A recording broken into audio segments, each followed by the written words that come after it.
Next question, matrix matching. In column 1 we have 0.1 molar each of the aqueous solutions of potassium sulfate, barium cyanide, pyridinium chloride, salt PQ where Ka1 of pH acid. It's not the pH of the solution. Acid is represented by pH. pH acid and Ka2 of QH base are equal. That is for salt PQ, which is made up of pH and QOH, are having same Ka1 and Ka2 values.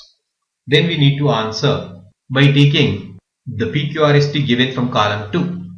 So for K2SO4, K2SO4 is the salt of strong acid, strong base, for which pH is independent of concentration. That is right. So therefore A goes with P. It is a buffer mixture. No, it is salt of strong acid, strong base, and thereby it cannot be a buffer. Therefore Q is wrong for A. pH is close or equal to 7.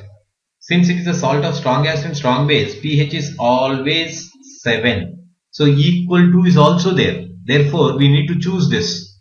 Thus A also goes with R. It is anionic hydrolysis.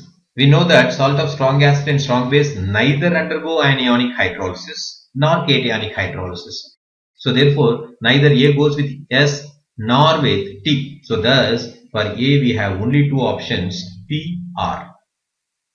For B option we have barium cyanide solution, where this barium cyanide solution is a salt of barium hydroxide, which is a strong base, and hydrogen cyanide, which is a weak acid. So it is the salt of strong base, weak acid. Since cyanide ion Cn minus is from weak acid, it is a strong base conjugate ion, and thereby it undergoes hydrolysis. Hence we call it as anionic hydrolysis takes place. So thereby let us see the options given for salt of strong base and weak acid. pH is independent of concentration is given. In fact, it is dependent on concentration, therefore P is wrong option. Buffer mixture, it is simply a salt. pH is close or equal to 7. Its pH depends on, one is concentration, second one is the solution will be basic as a result of hydrolysis. There it is given close or equal to, therefore our option is wrong. Anionic hydrolysis, yes, since it is the salt of weak acid, the base conjugate being strong, it will undergo hydrolysis. So S is right. When S is right, T is definitely wrong. So therefore B goes only with S. Then what is the C? C is pyridinium chloride.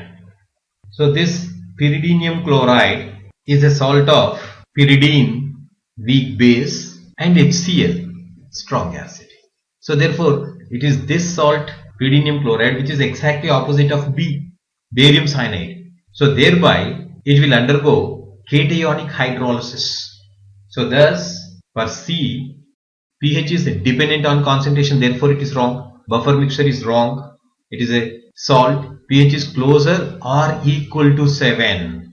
Since it is acidic, its pH will be less than 7, need not be close. So therefore we cannot take that particular R as the option. And anionic hydrolysis is wrong, so cationic hydrolysis is right. So C goes only with T. Then what is D? Salt PQ, where it is formed from pH and QOH. Ka1 and Ka2 are being given. It is understood that both are weak in nature, acid as well as base, and further they Ka1 and Ka2 are equal.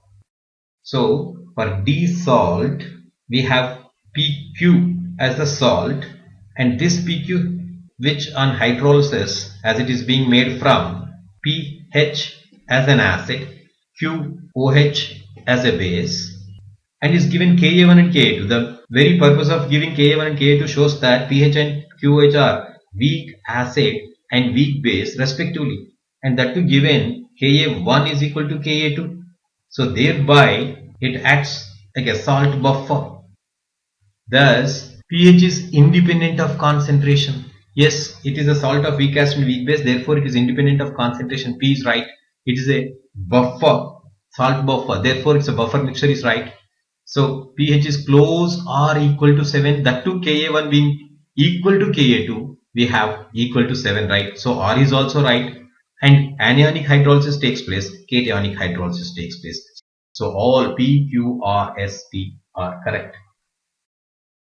Therefore, the option D goes with P, Q, R, S, T.